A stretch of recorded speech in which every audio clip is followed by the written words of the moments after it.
What's going on, YouTube family? In today's video, I'm going to talk about hiring salespeople. There's two specific instances that I see come up over and over that I want to talk about and give my advice on. If you're new to the channel though, I'd appreciate it if you would subscribe to the channel. And if you're watching this video and you get value out of it, if you could hit the like button, that would really help. Before I give you my two reasons though, I should probably tell you why you should listen to me at all. At my first company, I had 6 salespeople that reported to me, and collectively we were generating $750 million in revenue annually. $750 million in revenue annually. At my second company, I had 2 full-time salespeople that answered to me, plus one of the partners had to run all his sales through me, and I managed the whole sales program. So it's safe to say that I have a pretty deep knowledge in sales and managing sales programs. The first situation that I see come up a lot is people are thinking about growing their business and they're like, hire a sales guy, blow this thing up, make a bunch of money. But you really need to back up for a minute and understand that you're going to add a lot of cost when you hire a salesperson, and at some point you have to recoup that cost before you ever start making money. I did a video a while back called Profit and Loss Statement, How to Read Financial Statements.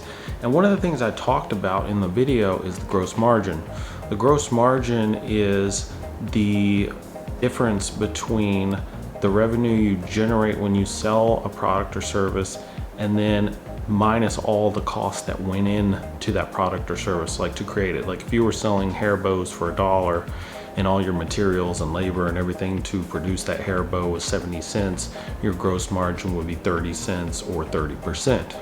So it's important to know this, to understand the same thing about whatever it is your business is and what you're doing, because you're going to have to make up so much in sales just to cover the initial cost of having a salesperson, unless they're purely commission. I'll give you an example. If you had a factory and you were doing $1 million in annual sales with a 20% gross margin, you would make $200,000. Well, if you hired a salesperson and they were making $100,000 a year, then you would have to increase sales by 50% just to make up for having that salesperson, right? If you had a 40% gross margin, you would only have to increase sales by 25%. Some ways to make this more manageable is to hire somebody, give them a base salary with some percentage of the upside when they sell. An example of that would be, you take the same factory, $1 million a year in revenue, 20% gross margin, $200,000 of profit. If you hired a salesperson and you paid them $50,000 a year in base salary, and then 10% of any net sales they did, and they increased revenue to $2 million, they're only going to make $70,000, but they've increased the sales of the business 100%, and you're going to be making another $130,000 a year with that factory. So in that case, it would be a huge win, right? But some things you need to think about is like, how much potential is there in my market? How much potential is there against my competitors? And am I going to have to cut my price? If you hire a salesperson and they go out and start cutting prices, your 20% gross margin goes to 10 or 15% gross margin, and then you have to increase sales even that much more just to get to even.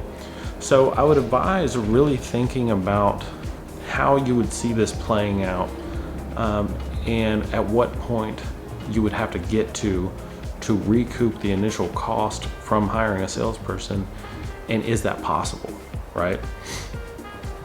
The second thing I see a lot is people that say, I have this really successful business, I just don't want to deal with the customer, right? That's fair enough, good for you.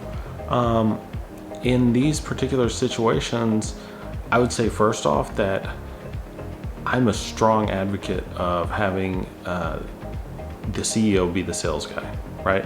The owner being the sales guy.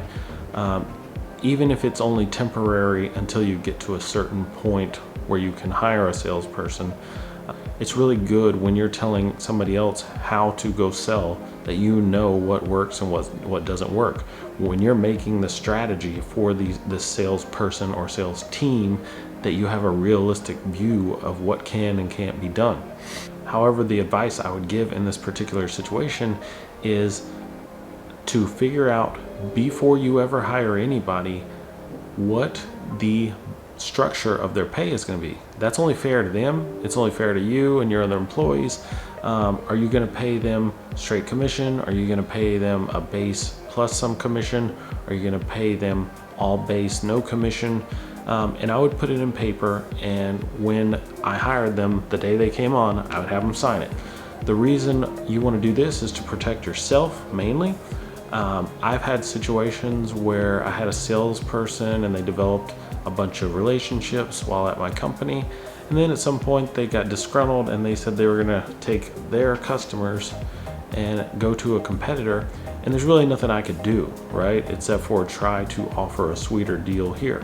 You don't want to pay somebody to go collect a bunch of business and then they could take the business at any time and leave you with nothing. So what you're looking for is a limited non-compete.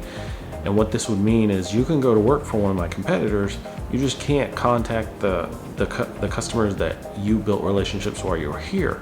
You can go, sell for them, but that takes the incentive away for a competitor to say, hey, come to work for us, bring all those customers. They already know that it's de-risked because the salesperson knows what accounts they can probably bring with them, and you can do some quick math and figure out how much you're going to make on that. So for the competitor, there's no downside. It's de-risked. It's just like, hey, come on.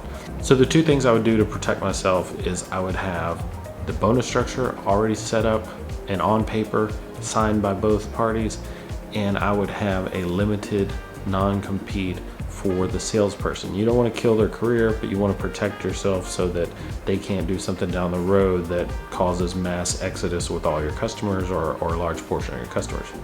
I do these videos to help people build a foundation and inspire them to go and try to start their own business or do something that they're scared to do. If you find value in these videos, please like and subscribe to the channel, share it with anybody you know, and I'll see you in the next one.